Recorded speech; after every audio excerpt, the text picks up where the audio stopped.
Good morning. I am back with another vlog. We're starting out today. I made my smoothie. I've already had a little bit of a breakfast earlier, but I'm coming back for this. And we've got a big day ahead of us. We have a lot of watering to do, mainly. That's the big objective. And I need to just like check on things to make sure that everything's good for winter. I did pull in all of my plants last week, as you saw. And thank goodness I did, because there was one that I forgot and it definitely died.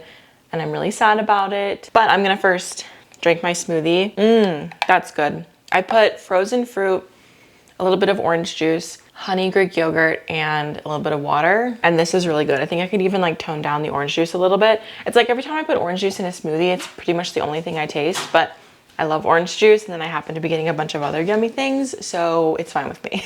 Okay, we're gonna do a little get ready with me sequence because I'm looking extra pale and just lifeless. So we're gonna add some life back into my face, and hopefully that will motivate me to like do something today. I've been dealing with kind of now like the emotional fallout of the layoff, like I mentioned. Well, in my last video, someone was like, oh my gosh, you look so much happier. And I definitely do feel happier. Like generally I feel better than when I was working at that place. And at the same time, it is really depressing to be thrown back into the job market, because while I am open to full-time work, it's not exactly my goal. Like I think that I would prefer to find like a part-time gig, because I would love to not have the stress of full self-employment again. It's very stressful, especially when you're kind of starting over in a way. Like positioning my channel the way that I am now is starting over.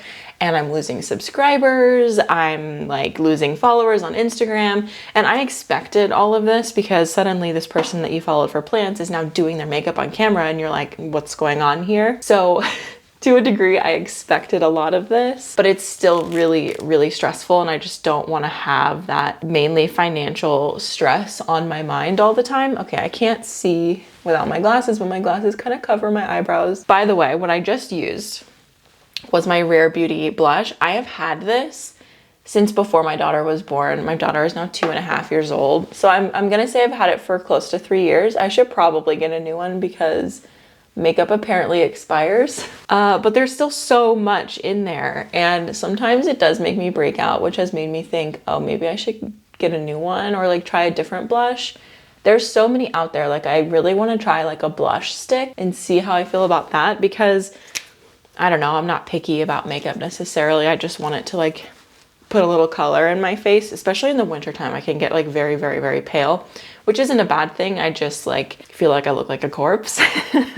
And then I just used the Ilia brow gel, which I really, really love this stuff. And then yesterday I picked up the Tarte tubing mascara. I got it in brown. I normally use black mascara, but since I was buying a new one, I was like, let's try this. I also have never had a full size of this. I purchased a sample size a long time ago and have been using it, but it started like flaking down, and I'm thinking it's because the bottle is just like old. So we're gonna give it another chance with a full size. I'm gonna use a little mirror because I do not trust myself to use the viewfinder for this. And honestly, my most ideal work situation is to work from home, but that causes you to then have to compete with the entire country, possibly the entire globe. And I've heard about, what the heck is my eyelash doing? Is this like trying to fall out? What is that? I've heard that a lot of companies just also use like an AI bot to look through resumes. And if you don't use like specific keywords that they're looking for, they just don't even look at your resume. It makes sense, because if you'll see like when you apply for a job that there's been like hundreds of applicants. So it's like, yeah, how else are they gonna get through all of this? But at the same time, we are people, and a lot of us are very skilled individuals who are willing to, you know, put our time into this company and, you know, share our skills. So yeah, I've applied for a lot of jobs in the last couple of weeks and have not heard back from a single one. And this was a pretty similar situation to when we moved here, because when we moved to Oklahoma in September, I started applying for jobs, and it took me 4 months. 4 months to get the job that I found. I really hate the way that looks. Oh my gosh, why does it look like that? It's going on super, super thick, so I need to slow down. And also, I didn't get any of the jobs that I really, really wanted. Like, the job that I got, I was really happy with, but it was a hybrid position, and the office was a pretty good commute from my house, and that sucked the life out of me. Like, my entire life was revolving around this commute that I had to do. And that was the absolute worst thing ever. It took so much of my time. And I don't know, I just think that working from home provides you a much better work-life balance. Obviously, it's not possible in every industry, but in mine, it absolutely is. And so I was just like, it doesn't make sense for me to go work somewhere if I can completely do this job at home. So I guess I just am going to be a little bit more aggressive with the jobs that I apply for and focus maybe on smaller companies. I don't know, it's like a whole game of cat and mouse that you have to play. And if I can avoid corporate America, I would, but I don't know if it's going to be entirely possible these days. I've learned so many things about working on social media, and one of the number one things is that you just literally cannot rely on income from social media to sustain you, because it is so fickle and it could change in an instant like it did for me. Like, I am literally a textbook case of you could be making great full-time income and then one thing happens and then you're no longer making even part-time income. And people say like, oh, make sure that you diversify your earnings. And to me that meant, okay, I'm on YouTube and I'm on Instagram and sometimes I'm on TikTok, but actually that means you should be on social media and then you should be doing outside things like contract work, maybe a part-time job or something else, like serving tables on the side, or just literally just having any other form of income besides social media, because you just never know. So it has been a little bit of a slow start getting back into it because I feel so rusty, and I'm like, oh yeah, I need to like share things that are happening in my life. And that's kind of like the currency of working on social media, is you are paid based on your vulnerability. You know, because if you have like really interesting or intriguing things happening in your life or that you're sharing in your life, people are going to watch. Like my video sharing when I got laid off got the most views a video has gotten for me in a really, really long time. But I don't always have some groundbreaking dramatic thing happening to me. So it's an interesting thing to balance living in this world and also living in the reality of social media is not going to pay all of my bills. So like, let's also find a job outside of this. I don't know. It's a lot, but I'm all ready. That's pretty much the extent of what I do. I might also put on like a little lip, but I think this time I'm just gonna wear like a clear chapstick. And then my hair just is what it is. My bangs need to be trimmed really badly, but until then they're just gonna kind of hang off to the side. And we're gonna get the day started.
Keeping a little secret, and that secret is PlantaPotty and I are linking up and we created a custom PlantaPotty, a de la PlantaPotty, if you will. I'm so excited. It is launching tomorrow. So if you're watching this on Friday, the day that this video comes out, set your alarms because tomorrow these are going to be live and you'll be able to buy one if you want one. If you know me at all, you know that I love my PlantaPotty down. I love these things. So it comes with my branding colors and it also says De La Plants on it. And it also has some really cute little cross-stitched elements in different places. It is so cute. The accessories though, we do have a custom accessory which is special to this collaboration. I'm gonna show it to you. It's amazing. One of my favorite things about PlantaPotty is just like how inventive everything is and how there's a solution for everything. Solutions for things that I didn't even know that I needed most of the time. So this is a plant tape dispenser, and the creator of PlantaPotty was watching one of my videos, the video where I was talking about my like tried and true plant products, the things that I use all the time. And he had the idea to make a plant tape dispenser, which this is genuinely the coolest thing ever because I am always forgetting. If you watch my videos, you know, I am constantly forgetting where my plant tape is. I'm losing it all the time. Now I will never ever lose it again because it is on here. So it works by, this is like a leaf that gets screwed in. And so once you have that in place, you then feed the tape up through the little hole and then you pull it. Look at that. That's crazy. And there's little compartments on the back because there's a screwdriver. There's a little screw that holds it all together. So there's a little spot you can put your screwdriver there. And then I decided to put some scissors in the other side so that when it comes time for me to cut my plant tape, I have my scissors right there. And then also a part of that video, I talked about my sticky traps. So on the other side, there's a little compartment for you to put your sticky traps. And pretty much the goal of PlantaPotty is to create a plant care station. So all of the things that you need are right there. This clips in right at the end here. There is also a little trash can. So as you are taking care of your plants, if you have little things that are falling off, you can put them in this little thing. And as you can see at the bottom, there is my watering can cross stitch. PlantaPotties also have a hole right here so that you can put a moisture meter right here, which is another thing I was always losing. Like seriously, the 4 things that I lose the most in my plant care is my scissors, my fungus gnat traps, my plant Velcro, and my moisture meter. And now they all exist on this bucket, which this lid fits on any standard size 5-gallon bucket. And I would really like to get a really cute one because this is an Ace bucket that I found on the side of the street a long time ago.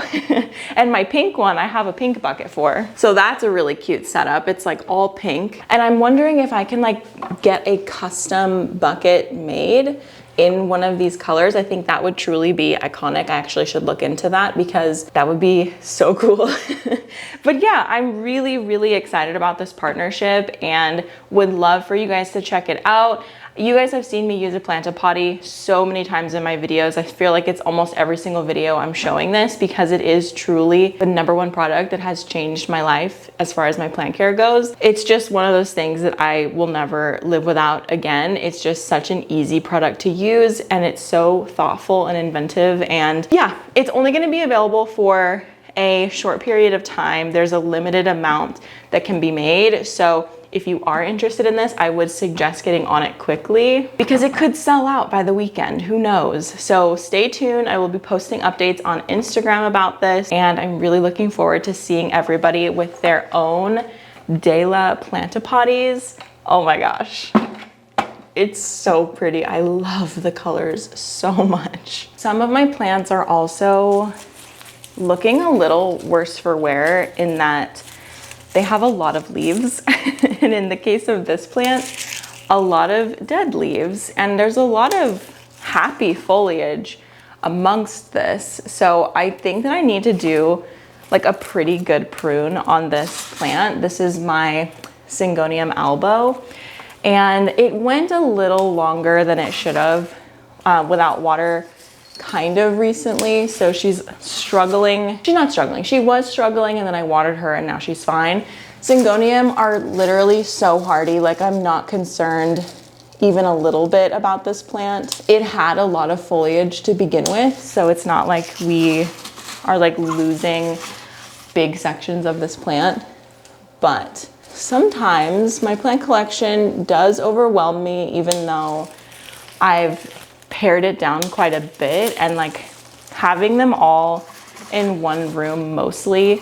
No, I can't even say that anymore. Like I have a lot of plants in my bathroom and then more at my kitchen sink, but primarily a lot of them are in here. If I'm not feeling great or if I am disassociating from my plants for any certain amount of time, I just don't come in here, so then I don't necessarily see when they need something. So thankfully I don't have any plants that are super needy because I just don't have time for that, and I don't like plants that are super needy. And if I do have a plant that is needy, it's like I have one of them, you know. Even my anthurium at this point are pretty chill, which is a really great feeling. Like I've pared down my anthurium collection to just be the ones that can handle a little bit of drought. Like pretty much any of my plants can handle a little bit of drought, which is how I prefer it, because I remember the days of feeling like stuck to my plants, or like if I went out of town, it was like extremely stressful and just being really worried all the time about them. And I just don't feel that way anymore. And it's a really nice development to have that like maturity in plants, to have figured out what works best for me. And also, it's not a new hobby for me anymore. So I do feel like I'm more willing to let go of things because I understand that it'll come back around. Like there's pretty much no plants that I will never own again if I really liked it. You know what I mean? This pothos has gone absolutely nuts and I need to trim it back really badly. I actually accidentally vacuumed the bottom of it, but also the leaf at the bottom was looking a little scraggly to begin with. So I think it's just hitting the ground, and maybe the ground is cold because it's currently 63 degrees in here, and I did put the heater in here. So it is getting to that time of year in here, and I had somebody ask me if this room kind of causes my plants to go into a deeper dormancy than houseplants typically would go into. And I would say probably yes, but that kind of depends on how cold you keep your house. I'd say most people keep their house around like 70 degrees-ish, which is pretty comfortable for houseplants. But this room typically is like 80 degrees plus in the summertime. So they're growing like crazy. And then it switches to being like 50, 55 in the wintertime. That's definitely a big change for them. So they do go dormant for the most part, but I do still sometimes see growth come through. My old sunroom was south facing, so it definitely got warmer in there through the wintertime during the day. But because of where I lived in Missouri, and it's a one zone colder than here.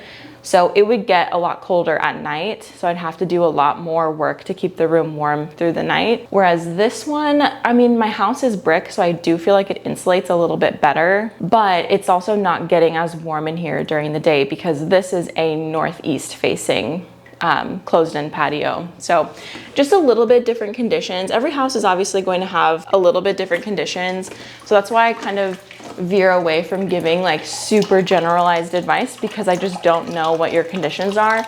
Like there's so many different microclimates across the country, and then in individual houses there's a bunch of them as well. Like this room is so different from my bathroom, and my bathroom is so different from my kitchen. So it really is just best to sort of experiment and just generally know that your plants are probably going to be fine as long as they're getting enough light and you're watering them. Which is like such basic advice, but that really is just all they need is water and light. And of course, like fertilizing helps, pruning helps, but your plants will, like a lot of these plants are kind of like weeds in the real world. Like not all of them, but a lot of them are really, really aggressive growers in nature. So they're kind of well suited for this environment that isn't like the optimal conditions, because in their optimal conditions, they're absolutely insane.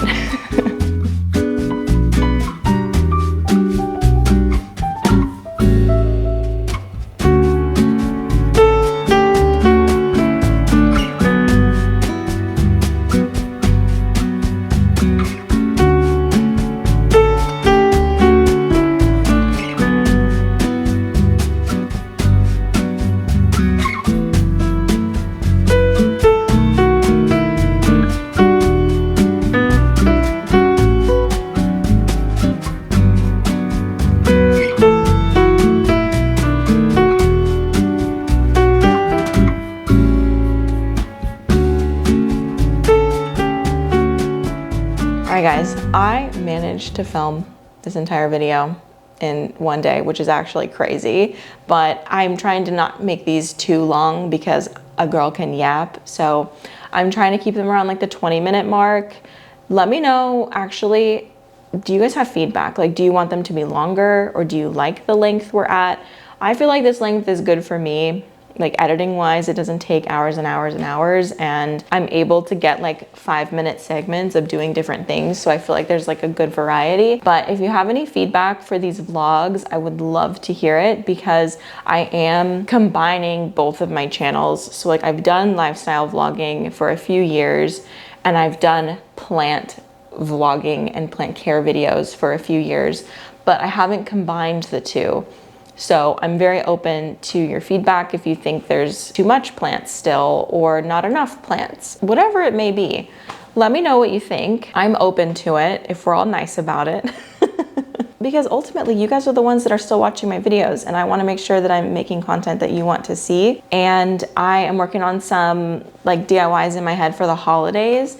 Nothing super formal, but I definitely will be showing a few things that I'm working on, like for gifts and stuff. So stay tuned for that. As winter kind of really comes in full force, there's a lot less plant care to do, because as I said, my plants do kind of go into a pretty good dormancy. I'm thinking with my self-watering planters, like not having water in them for long periods of time, just because I don't want them to be like sitting in cold, wet soil. So I don't know, I'm just like thinking about how I'm going to shift around my plant care in the next couple of months.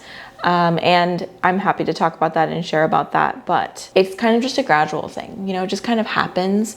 And naturally we might see more like cozy activities. Like, I just started back up a knitting project that I haven't touched knitting in years, and I find knitting really boring, so I don't know how long I'm going to be able to do it.